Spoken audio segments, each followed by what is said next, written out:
Eh bien voilà, bonjour et bienvenue à chacun, chacune. Merci aux amis de Camille d'être venus la soutenir moralement. Voilà. Je crois qu'ils avaient peur que je la noie, donc ils sont venus, ils ont leur brevet de secouriste, tout se passe bien. Eh bien, nous voulons bien sûr nous réjouir en ce dimanche de Pâques, jour où nous commémorons la résurrection du Seigneur, de pouvoir assister à l'engagement de Camille dans les eaux du baptême, puisque le baptême, j'y reviendrai tout à l'heure, c'est une sorte de résurrection spirituelle. Et donc voilà, c'est un jour vraiment parfait. Du temps des premiers chrétiens, c'était souvent le jour de Pâques que les baptêmes se faisaient. Donc voilà, on commémore une ancienne tradition, Camille. Voilà. En effet, Seigneur, nous voulons te demander ta bénédiction sur ce culte, sur ce temps que nous passons ensemble en ta présence, sur ce temps aussi où nous pouvons accompagner Camille dans son engagement des eaux du baptême. Merci, Seigneur, de pouvoir passer ce temps ensemble dans la communion fraternelle, mais aussi avec l'assurance que tu es parmi nous en esprit, que tu te réjouis avec nous de ce temps où nous voulons te glorifier. Béni sois-tu, Père, en Jésus, ton Fils bien-aimé. Amen. Alors, je voudrais partager quelques réflexions avec vous pour rappeler le sens un petit peu du baptême. C'est toujours utile pour ceux qui sont déjà engagés par le baptême de se souvenir des engagements qu'ils ont pris le jour où ils se sont engagés dans les eaux du baptême. Et puis aussi peut-être pour ceux pour qui c'est un peu nouveau, l'occasion de comprendre un petit peu le sens que ce que Capi va faire ce matin. Voilà, je sais qu'elle en est bien consciente, on en a parlé ensemble, mais voilà, c'est bien de rappeler cela un peu pour tout le monde. Premier texte, je ne sais pas, Françoise, tu veux nous le lire ?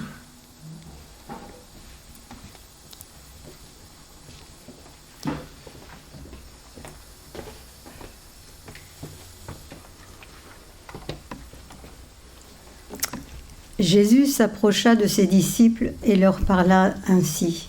« Tout pouvoir m'a été donné dans le ciel et sur la terre. Allez, faites de toutes les nations des disciples en les baptisant au nom du Père, du Fils et du Saint-Esprit, et enseignez-leur à garder tout ce que je vous ai prescrit. Et voici, je suis avec vous tous les jours jusqu'à la fin du monde. »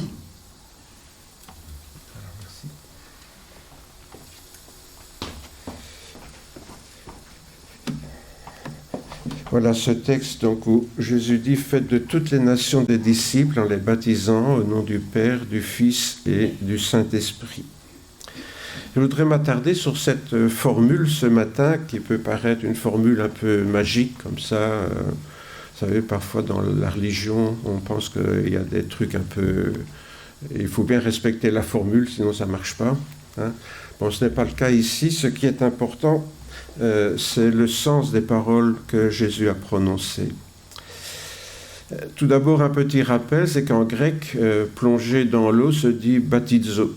C'est pour cette raison donc, que les chrétiens ont appelé cette cérémonie le baptême. Et comme je le rappelle chaque fois, mais comme je suis vieux, je me répète, hein, aujourd'hui, en Grèce, toutes les ménagères baptisent leurs pommes de terre avant de les faire cuire. En fait, le mot baptizo, c'est un mot ordinaire qui veut dire plonger dans l'eau. Voilà. Et donc, ça a été récupéré pour le baptême. Pourquoi ? Parce que le baptême, on va le voir tout de suite, avait ce sens de plonger quelqu'un dans l'eau. Jésus l'a fait d'ailleurs, à l'âge de 30 ans, comme on le sait pour ceux qui connaissent l'Évangile, avec Jean-Baptiste, d'où ce nom de Jean-Baptiste. C'est ainsi donc que Jésus fut baptisé. Le baptême chrétien donc n'est pas un rite de purification des péchés comme cela existe dans beaucoup de religions. Un peu dans toutes les religions, on trouve des cérémonies de baptême ou des pratiques de baptême, mais généralement ça a plutôt le sens de laver les péchés symboliquement. Donc on se plonge dans l'eau, en quelque sorte on se lave de ses péchés d'une manière symbolique. C'est chez certains chrétiens le sens que le baptême a gardé.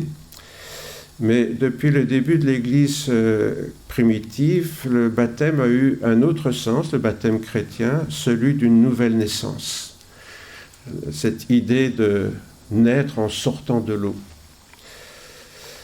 Jésus répondit notamment à Nicodème qui venait l'interroger. En vérité, je te le dis, si un homme ne naît de nouveau, il ne peut voir le royaume de Dieu, car ce qui est né de la chair est chair, ce qui est né de l'esprit est esprit. Donc Jésus compare, en même temps différencie notre baptême, notre naissance, pardon. Forcément, si nous sommes là, nous sommes nés un jour, notre maman nous a mis au monde, mais ça c'est la naissance de la chair, de notre être physique. Mais Jésus dit, il y a aussi une autre naissance qui est une naissance spirituelle, qui est celle de la naissance de l'esprit. Et il nous dit donc, ce qui est né de la chair, c'est la chair, ce qui est né de l'esprit, c'est l'esprit. Parce qu'en fait, tout être humain en lui, ce qui le distingue de l'animal, finalement, c'est cette dimension spirituelle qui lui est propre, qui fait que notamment on a la notion du bien, du mal, le sens du beau, du laid, le sens artistique, etc. Des choses dont l'animal ne bénéficie pas, mais dont l'être humain a cette particularité de bénéficier, cette dimension spirituelle qui non seulement lui permet d'apprécier les belles choses sur la terre, mais aussi qui lui permet d'être en communion avec Dieu, qui est pur esprit, et c'est donc l'esprit de l'être humain qui peut être en communion avec l'esprit de Dieu, comme nous pouvons être en communion physiquement ou affectivement, sur le plan psychique, avec les gens qui nous entourent. Pour ceux qui douteraient de la pertinence du baptême par immersion, on a retrouvé dans les ruines, notamment en Afrique du Nord, puisque au début du christianisme, l'Afrique du Nord a été un bastion du christianisme. On l'oublie parfois maintenant avec l'islam, mais l'Afrique du Nord, notamment Saint-Augustin était évêque d'Hippone, à la frontière de la Tunisie. Et donc, il y avait ces baptistères, vous voyez, très jolis, hein. J'aurais aimé en avoir un comme ça dans notre église. Là, normalement, il y avait des colonnes aussi, parce que c'était couvert. Et donc, on entrait d'un côté, on était baptisé, on ressortait de l'autre. Vous voyez, c'était très bien conçu. Hein, c'est un autre modèle encore qui date de l'Antiquité, hein, de baptistère, où les gens étaient plongés dans l'eau, donc dans des baptistères, souvent avec des inscriptions religieuses, comme ici. Hein. Très belle mosaïque qu'on a retrouvée dans certaines régions. Donc. Même l'Église catholique, d'ailleurs, a pratiqué le baptême par immersion jusqu'au Moyen-Âge. Parfois, on l'oublie, ça. Hein. Aujourd'hui, on baptise les petits-enfants dans l'Église catholique. Mais jusqu'au Moyen-Âge, et quand on voit des représentations de baptême de Clovis par Saint-Rémy à Reims, on voit parfois ça, enfin de mon temps, hein, il y a très très longtemps. Je sais qu'à l'école primaire, on avait des images du baptême de Clovis, hein, qui était debout dans une sorte de baignoire, là, à moitié nu. Hein. Et donc, on a retrouvé des images comme ça, jusqu'au Moyen-Âge, donc on baptisait comme cela. Et il y a encore des baptistères dans certaines églises catholiques, mais qui ont été aménagés. Vous voyez, ici, c'est un baptistère catholique, donc, hein, mais là, on a mis une petite porte, et puis on a mis, si vous voyez bien, au milieu, là, il y a... Ça marche? Ah oui, voilà. Ici, vous voyez, à l'intérieur, on a mis un baptistère, on a rajouté un baptistère pour les enfants, puisque maintenant, on ne baptise plus par immersion, mais par aspersion. Hein. Mais donc, c'est pour dire que l'Antiquité était là. Souvent, tous ces baptistères avaient 8 colonnes, peut-être un petit détail. Pourquoi? Pour le 8e jour. Donc, Dieu s'est reposé le 7e jour, mais il y a un 8e jour, celui de la résurrection et de la vie éternelle. Donc, souvent, ces baptistères avaient 8 colonnes. Voilà, ça fait partie de la symbolique chrétienne. De nos jours, donc, en dehors de quelques sectes, il y a seulement les églises orthodoxes, que vous voyez à gauche, et les églises protestantes évangéliques qui baptisent par immersion, donc le baptême des origines. Alors je n'ai pas très bien compris pourquoi se baptiser. C'est la seule photo que j'ai trouvée entre nous qui n'était pas sous licence, donc voilà.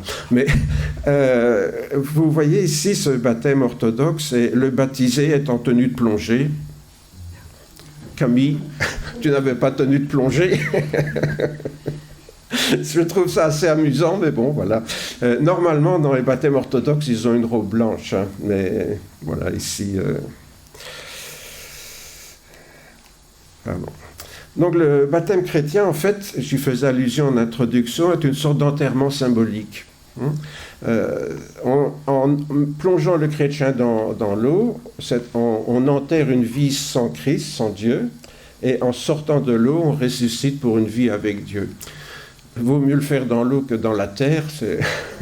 Mais voilà, c'est l'image donc d'un enterrement symbolique. Donc c'est ça que je disais, le baptême chrétien n'a pas vraiment l'idée de laver les péchés, mais plutôt de mourir à quelque chose pour ressusciter à quelque chose d'autre, d'où cette idée de plonger dans l'eau.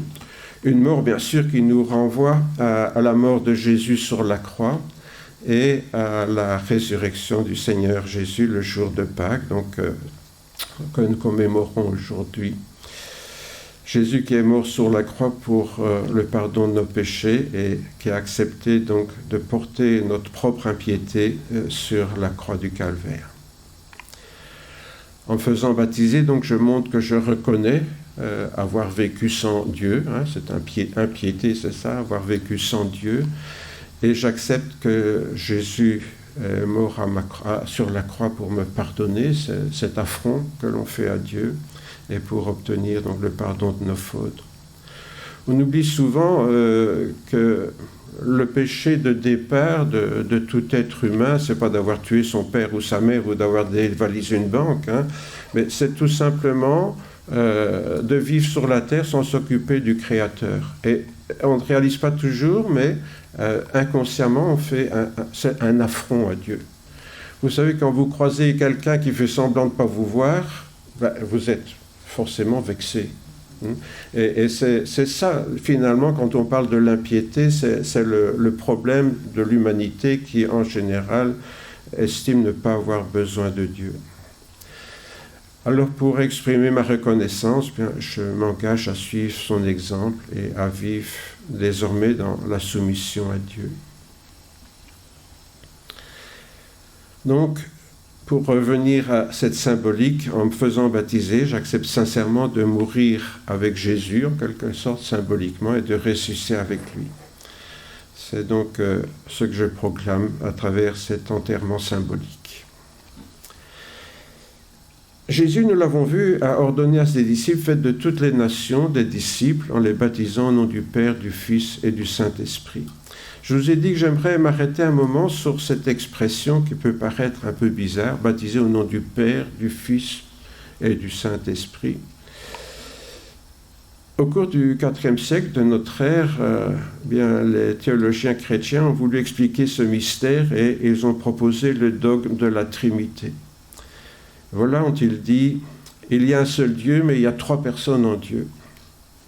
Si bien qu'en pratique, beaucoup de chrétiens croient en 3 dieux. Il y a Dieu le Père, Dieu le Fils, Dieu le Saint-Esprit.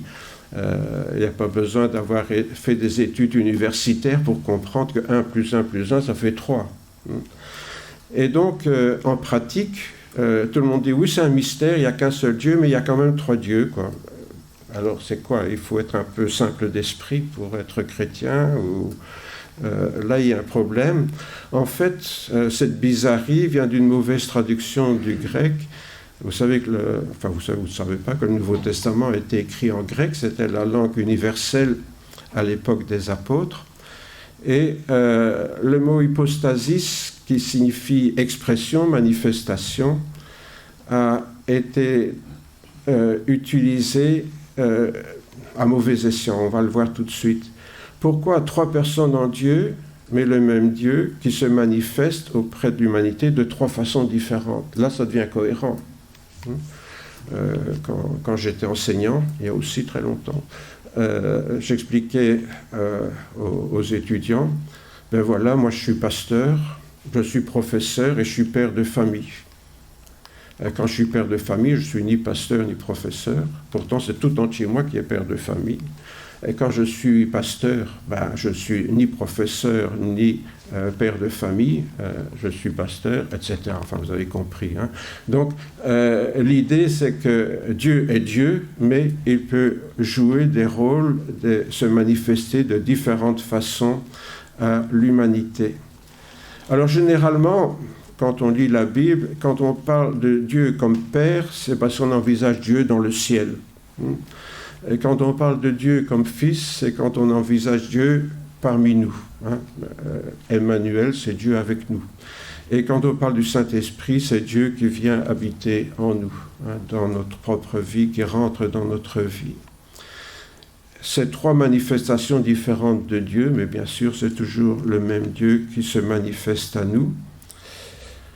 Le petit souci qu'il y a eu, c'est qu'en Europe, quand le latin a remplacé le grec vers le 3e, 4e siècle, hein, vous savez que l'Empire romain, au départ, avait hérité de celui d'Alexandre le Grand, et on parlait le grec partout, mais petit à petit, le latin s'est imposé, et donc la religion a commencé à parler latin au lieu de parler grec. Et donc, on a traduit le mot hypostasis, donc expression, manifestation, on l'a traduit en latin par persona. Alors on me dit, tiens, pourquoi avoir choisi ce mot latin pour traduire le grec hypostasis ? Eh bien, pour une raison toute simple, c'est qu'en latin, le mot persona, ça désignait les différents masques qu'un acteur mettait pour jouer différents rôles dans une pièce de théâtre. Je ne sais pas si vous avez déjà vu des pièces ou des représentations du théâtre antique. Les acteurs jouaient avec des masques, parce que chaque masque correspondait à une personnalité bien précise, connue de tout le public. Vous savez, c'est un petit peu comme Polichinelle, là, dans les théâtres de marionnettes, là.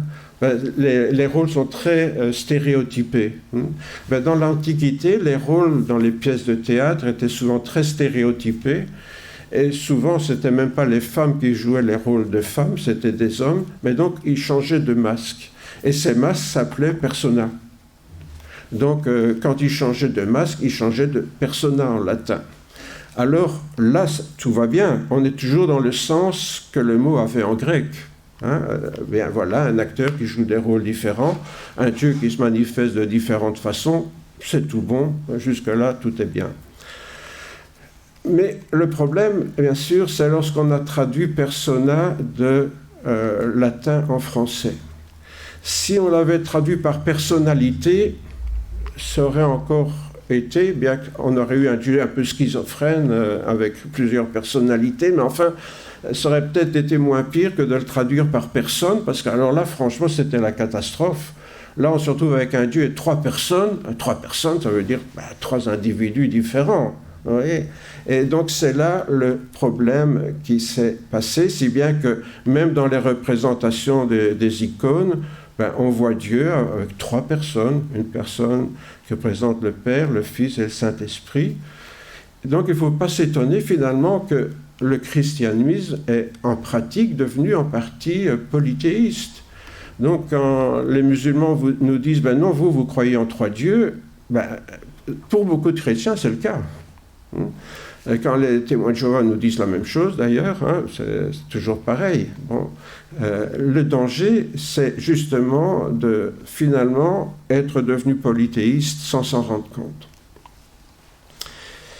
Donc, en réalité, comme je viens de le dire, le christianisme est bien monothéiste, mais en pratique, beaucoup de chrétiens voient trois dieux dans leur vie et ils prient un petit peu comme on prie différents saints, ils prient différents dieux, quoi. Voilà. Alors, est-ce que c'est la faute de Jésus, qui a été le premier à dire « Baptisez-les au nom du Père, du Fils et du Saint-Esprit » Non, bien sûr, ce n'est pas la faute de Jésus, ça incombe à la tradition ecclésiastique qui a mal perpétué l'enseignement du Seigneur Jésus. Faites de toutes les nations des disciples en les baptisant ou en les plongeant dans l'eau, donc au nom du Père, du Fils et du Saint-Esprit. Est-ce que Dieu s'est marié? Est-ce qu'il a eu un fils? Bien sûr que non. Mais vous savez que les chrétiens ne sont pas loin de penser ça. Alors Jésus serait un demi-dieu. Vous savez, dans l'Antiquité, comment dirais-je, on racontait que les dieux venaient se marier avec les femmes des hommes, et alors ça faisait des demi-dieux, hein, Hercule, etc. Enfin, tous ces demi-dieux qui avaient des pouvoirs surnaturels parce qu'ils étaient le fruit des relations entre un dieu et une femme. Eh bien, parfois, je crois que les chrétiens fonctionnent aussi comme ça.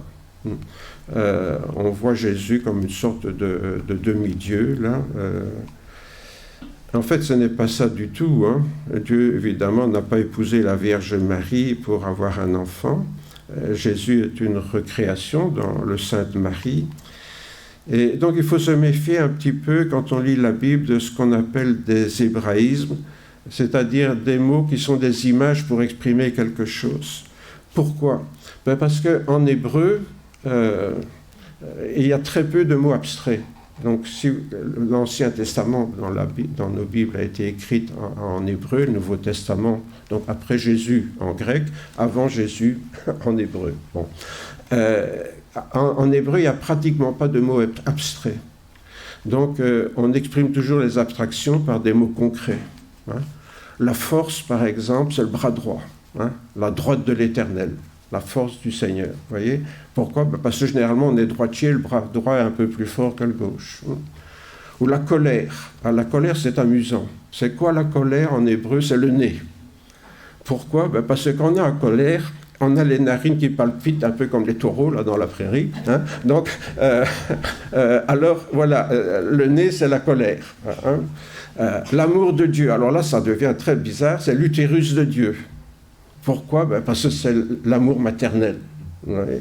Évidemment, dans la Bible, on n'a pas traduit l'utérus de Dieu, parce que hein, ça deviendrait ridicule en français, mais vous comprenez l'idée. Donc, alors, quand on dit le Fils en hébreu, ça veut dire ce que quelqu'un produit. Ouais. Le Fils, c'est ce que j'ai engendré, hein, ce que j'ai produit. Et donc, quand on dit le Fils, ça peut être, ou le Père d'ailleurs, c'est pareil. Hein, on dit que le diable est le père du mensonge. Pourquoi? Parce que c'est lui qui est à l'origine du mensonge pour séduire les humains. Hein, et c'est pour ça que Jésus, quand il appelle notre Père qui est aux cieux, hein, c'est parce qu'il parle de Dieu comme étant le créateur de l'univers. Donc, au fait, j'appelle Dieu notre Père, ou Jésus appelle Dieu notre Père, chaque fois qu'il envisage la toute-puissance du Dieu créateur, ce Dieu qui est en dehors de l'espace-temps et qui a créé cet univers.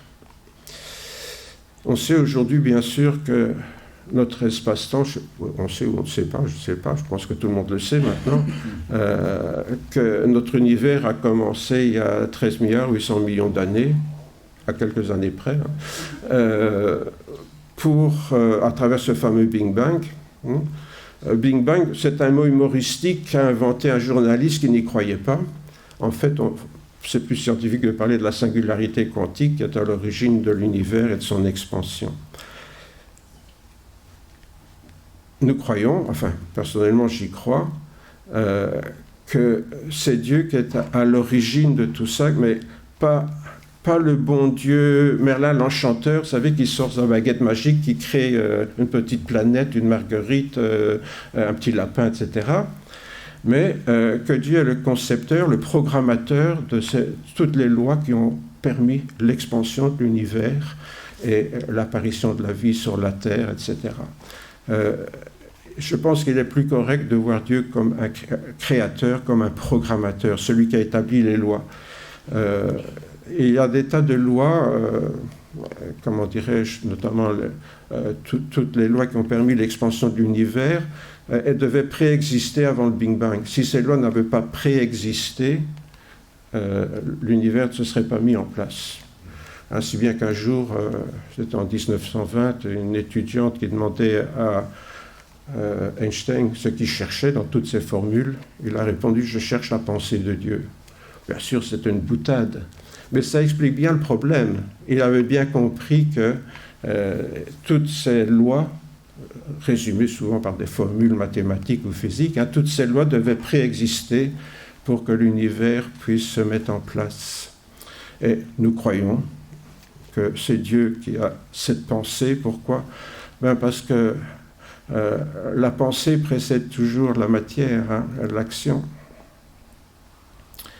Dès lors, Dieu devait nécessairement exister avant le Big Bang, c'est-à-dire en dehors de l'espace-temps. Alors, est-ce que vous imaginez quelque chose qui existe en dehors du temps et de l'espace? Parce que l'espace et le temps ont commencé avec le Big Bang.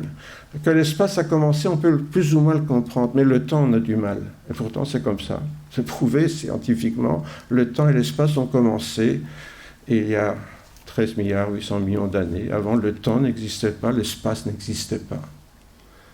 Donc, quand on parle de Dieu, et je le rappelle parfois, quand on parle du ciel, ce n'est pas quelque part dans l'univers, sinon Dieu ferait partie de la création, il ne serait pas le créateur.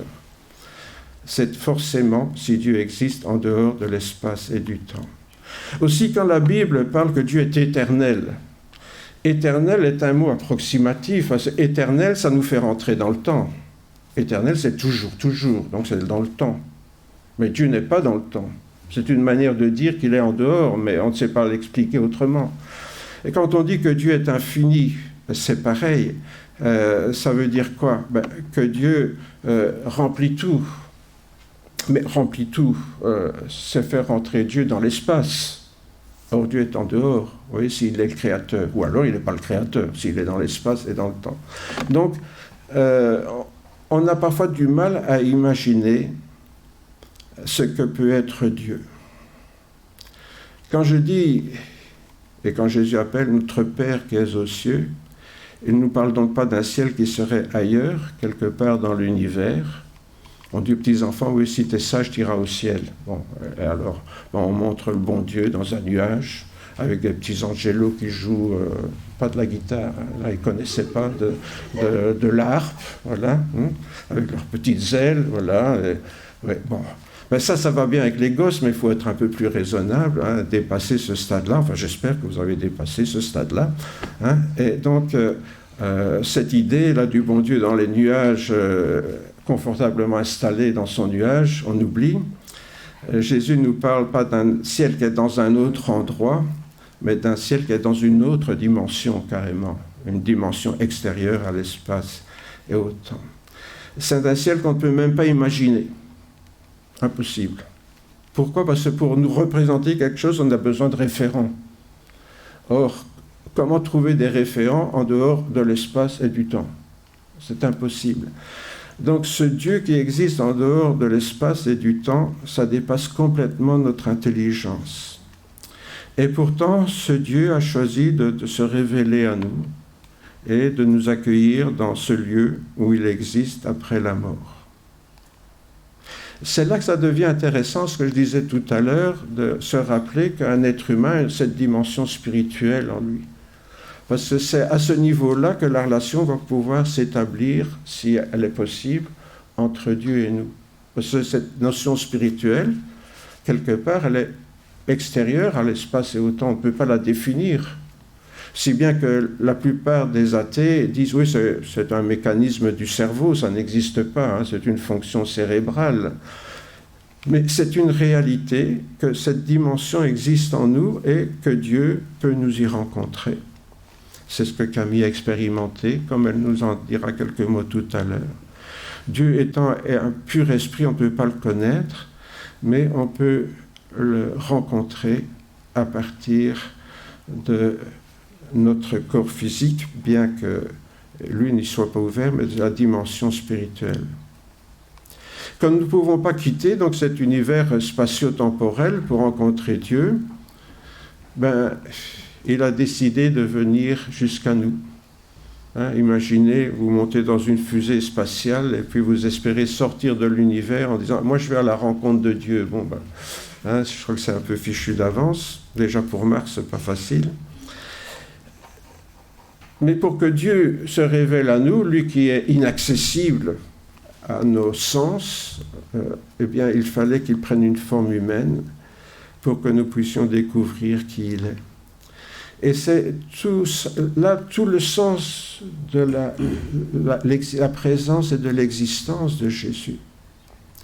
Comme je le disais tout à l'heure, en hébreu, on dit Père pour dire ce qui représente le Père. C'est pareil pour le Fils.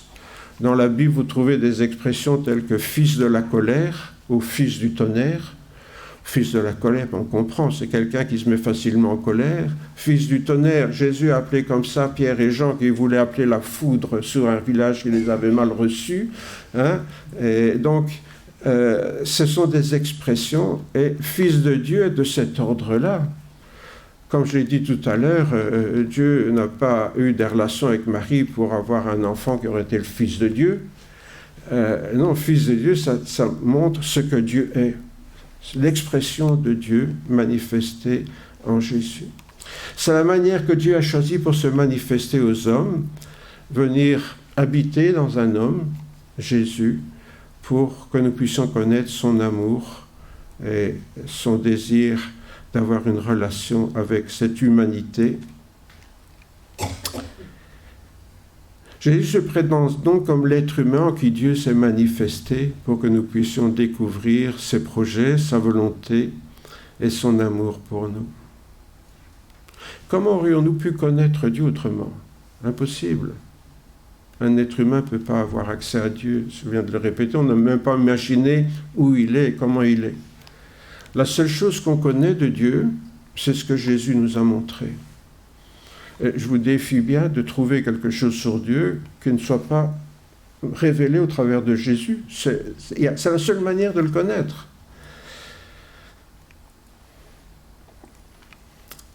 L'apôtre Paul nous parle de la folie de Dieu. Dieu, en effet, n'était-il pas fou de créer un être humain qui allait le rejeter en disant « j'ai pas besoin de toi »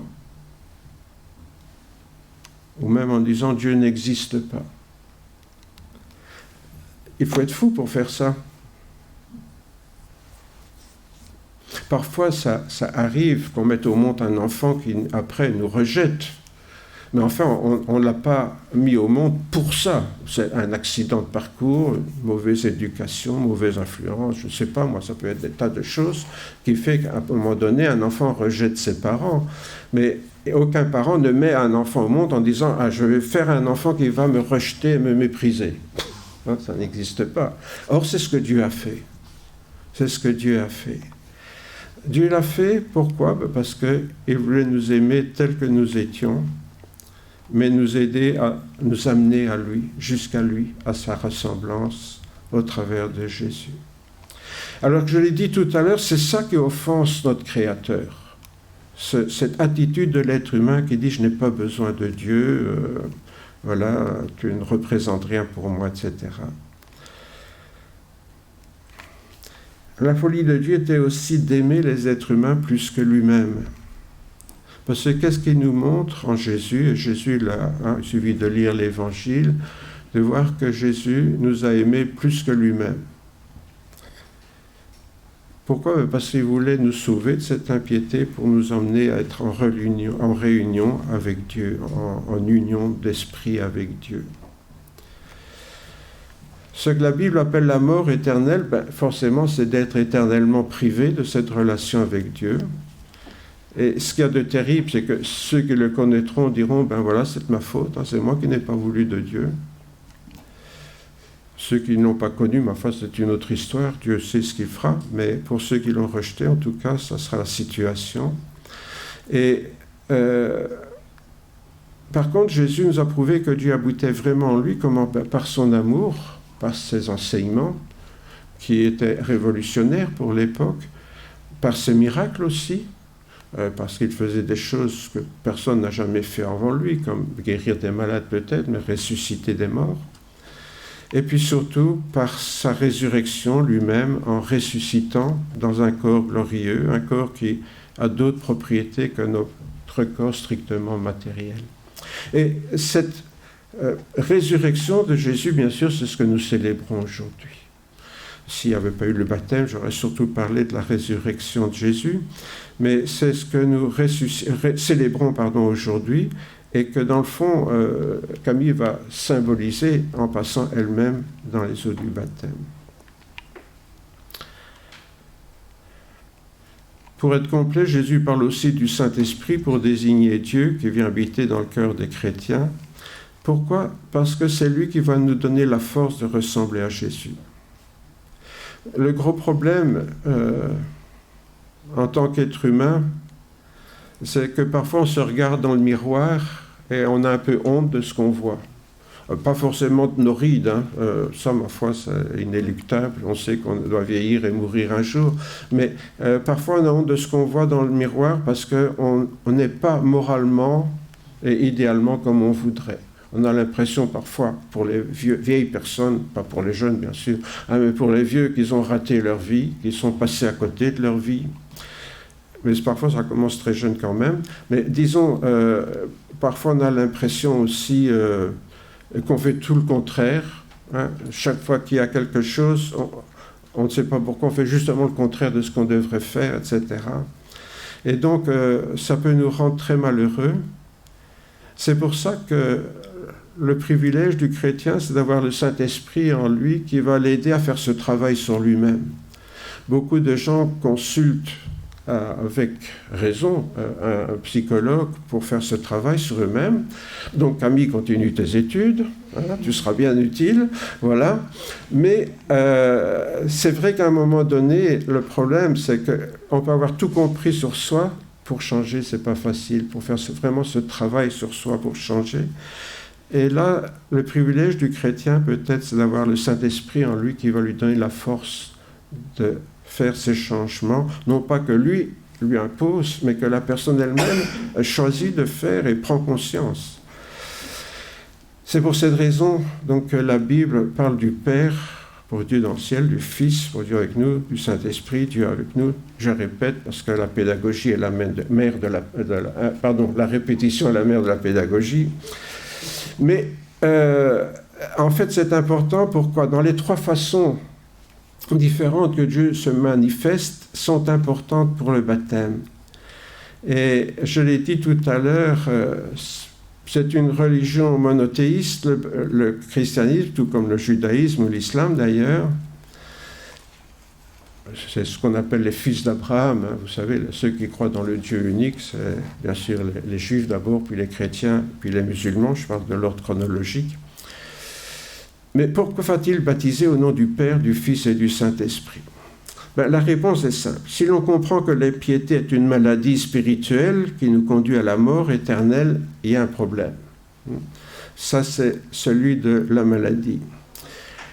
Qu'est-ce qui va se passer ? Le Père a inventé le remède avec son plan de salut pour l'humanité. Je fais un peu court, hein, parce que, bon... le Fils, Jésus, a réalisé ce remède en devenant lui-même membre de cette humanité pour mourir sur la croix et payer le prix de nos fautes. Et le Saint-Esprit nous administre le remède en nous expliquant, en nous faisant comprendre ce que nous sommes et le besoin que nous avons de Dieu. Donc quand on dit baptiser au nom du Père, du Fils et du Saint-Esprit, c'est une sorte de résumé de la foi chrétienne. Prendre conscience qu'il y a là un problème de maladie spirituelle dont Dieu a inventé le remède, le Fils l'a accompli, le Saint-Esprit nous l'administre. Ça demanderait des explications, mais voilà, ces trois manifestations de Dieu contribuent donc à notre salut.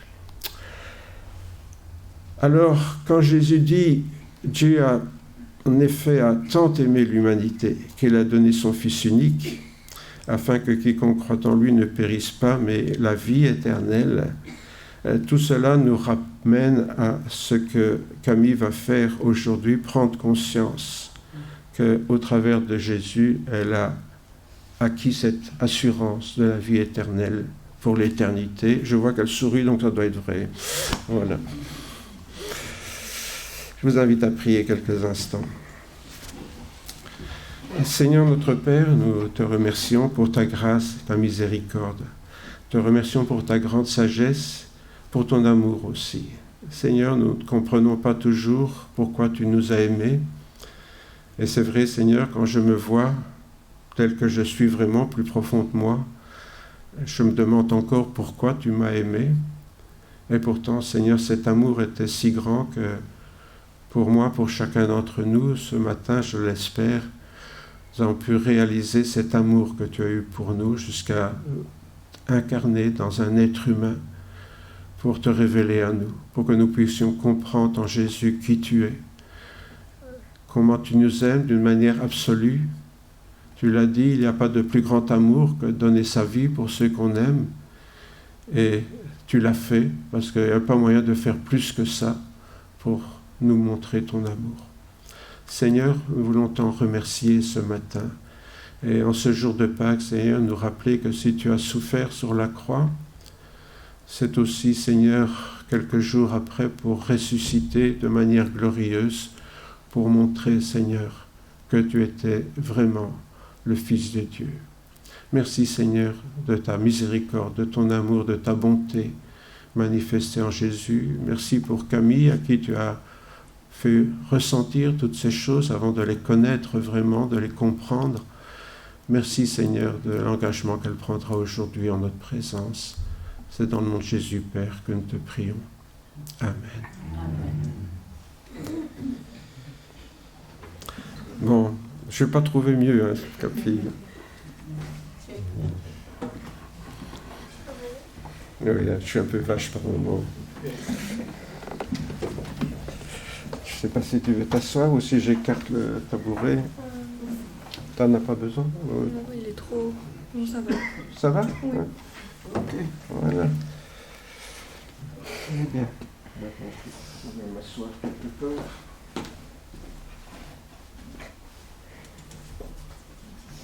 Je peux commencer? Oui, bien sûr. Donc j'ai toujours été attirée par le christianisme, mais il y a 2 ans, alors que je ne le cherchais pas, l'amour du Seigneur est venu en moi. Je n'avais jamais ressenti cela, c'était tellement fort que j'ai directement compris que ça venait de lui. Je n'ai donc pas attendu et j'ai commencé à prier, le soir même. Un long chemin rempli de hauts et de bas s'est offert à moi, car oui, le Seigneur ne nous permet pas une vie plus simple, mais une vie soutenue par lui. J'ai eu énormément de baisses de foi, de doutes, car j'ai toujours pensé ne pas être apte à servir à Dieu. Dans Ésaïe, mes pensées ne sont pas vos pensées, mais depuis quelques mois, j'ai compris que l'amour de Dieu n'était pas sous condition. Il nous aime gratuitement, et ce pour l'éternité. Dieu n'appelle pas les qualifiés, mais il qualifie ceux qui l'appellent. J'apprends donc à lui faire confiance et à accepter son amour. Confie ta vie au Seigneur, aie confiance en lui et il agira. Quand j'ai accepté cela, ma vie a changé, car en laissant le Dieu au contrôle, il m'a façonné à sa manière. Vous êtes dans ma main comme l'argile dans la main d'un potier. Je suis désormais une nouvelle créature, car il m'a changé avec son amour. Loin de moi est l'époque où je cherchais à plaire aux créatures et non au Créateur. J'ai pris confiance en moi et en ma valeur, sans orgueil, car tout cela, je le dois à Dieu. Sans lui, je ne serais pas devenue celle que je suis aujourd'hui. Par ce témoignage, j'ai envie de faire ressentir l'amour que j'ai pour lui. Les plans de Dieu vont au-delà de nos espérances.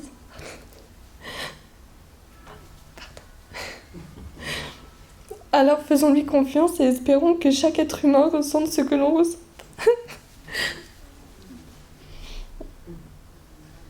Donc aujourd'hui, je veux prendre le baptême afin d'affirmer ma foi et suivre ce chemin.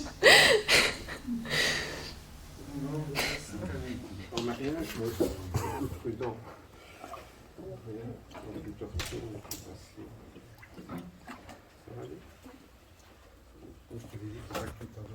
Ah ouais.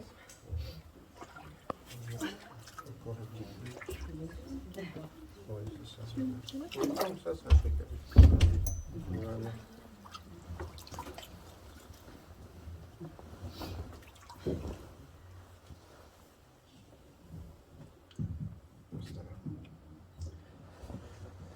Voilà, Camille, ma sœur, as-tu accepté Jésus comme ton sauveur personnel? Oui.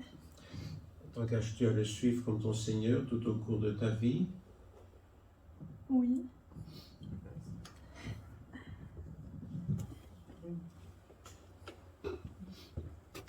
Eh bien, sur ta profession de foi, je te baptise au nom du Père, du Fils et du Saint-Esprit.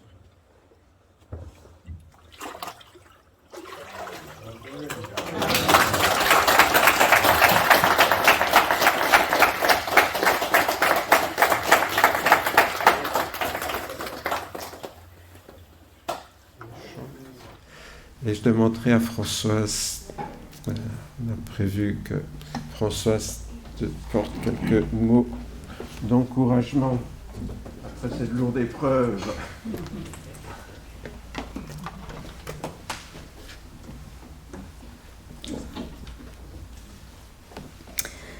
Camille, j'aimerais partager avec toi quelques pensées inspirées du prologue de l'évangile de Jean.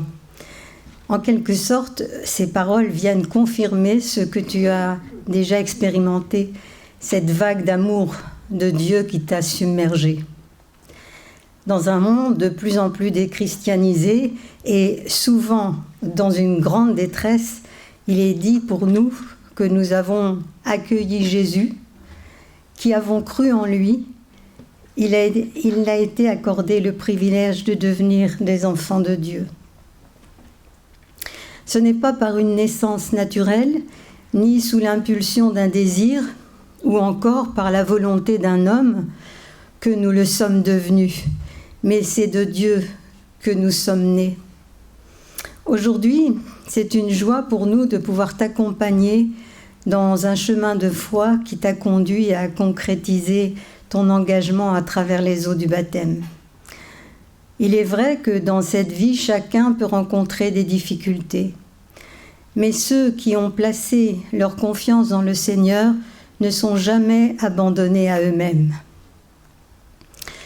La présence de Dieu devient une pleine réalité qui les porte, les encourage et leur rappelle aussi que leur vie est précieuse à ses yeux. Et pour nous le confirmer, la parole de Dieu précise que ni la mort, ni la vie, ni le présent, ni l'avenir, ni aucune créature ne pourra nous arracher à l'amour que Dieu nous a manifesté en Jésus-Christ. Amen.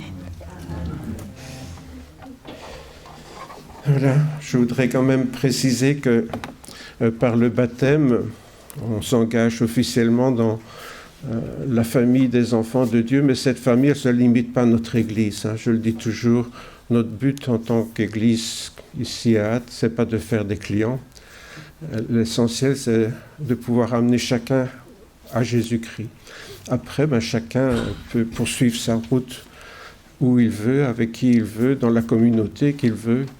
Mais disons, nous, notre désir, c'est d'accompagner les chrétiens qui viennent à Seigneur dans leur chemin de foi, de faire un bout de chemin avec eux. Donc, encore une fois, notre désir, c'est pas de faire des clients, même si notre désir, c'est de les voir entrer dans cette grande famille des enfants de Dieu qui est universelle. Elle s'étend à toute la terre, au-delà des dénominations, heureusement. Mais quand on parle d'Église universelle, c'est pas protestant, catholique, orthodoxe ou que sais-je encore, anglican. C'est le Seigneur qui voit les cœurs et sa famille, c'est celle que Dieu voit. Parce que lui connaît les cœurs, nous on ne voit que les étiquettes malheureusement et parfois certaines différences qui nous heurtent, mais voilà, le Seigneur connaît les cœurs. Pourquoi nous voulons vraiment accompagner Camille dans la prière et voilà, où qu'elle aille, quoi qu'elle fasse. Le baptême, c'est pas une fin en soi, c'est une vie qui commence, c'est l'aube d'une vie nouvelle. Et c'est le chant que Nicolas Joe et Sophie Jane, vous vous rappelez à leur mariage, je les ai appelés comme ça, maintenant le nom est resté. Il faut vous dire que lors de leur mariage, ils avaient un style un peu, comment dire, folk, ouais. Voilà, alors j'avais fait un petit montage où je les appelais Nicolas Joe et Sophie Jane, et puis c'est resté, mais ils ont voulu te dédier ce chant qu'ils ont composé. Voilà. Aube de tout espoir.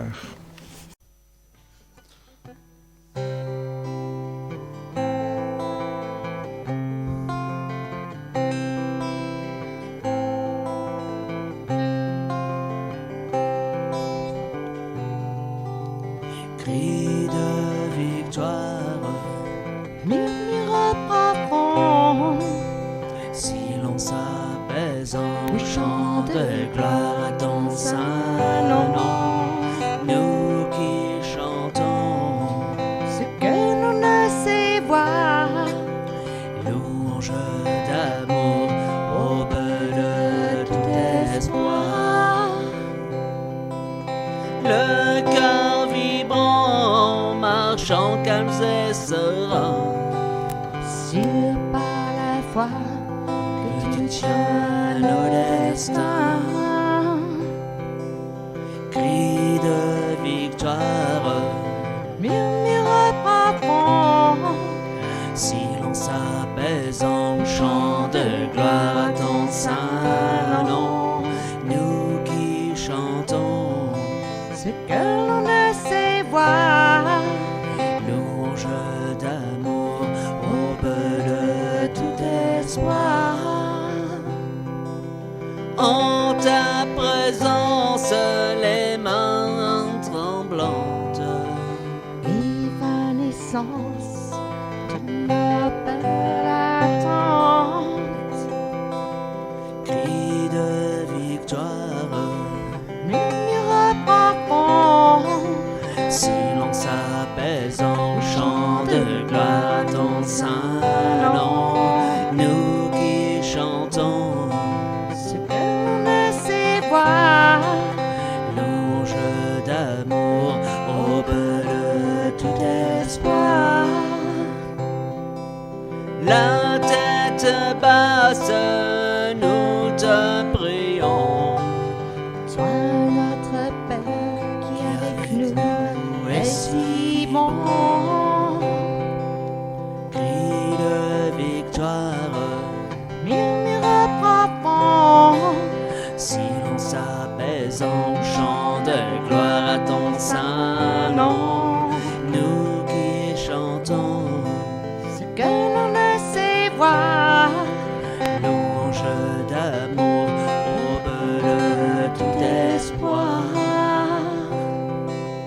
Les mains levées, nous te louons.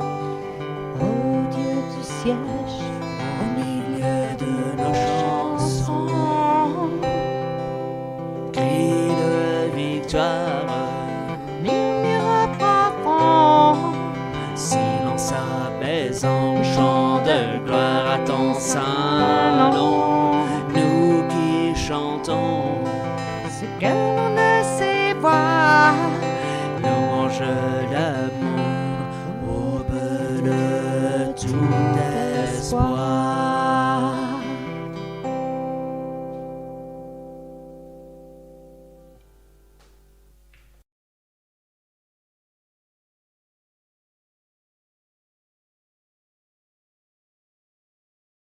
Voilà.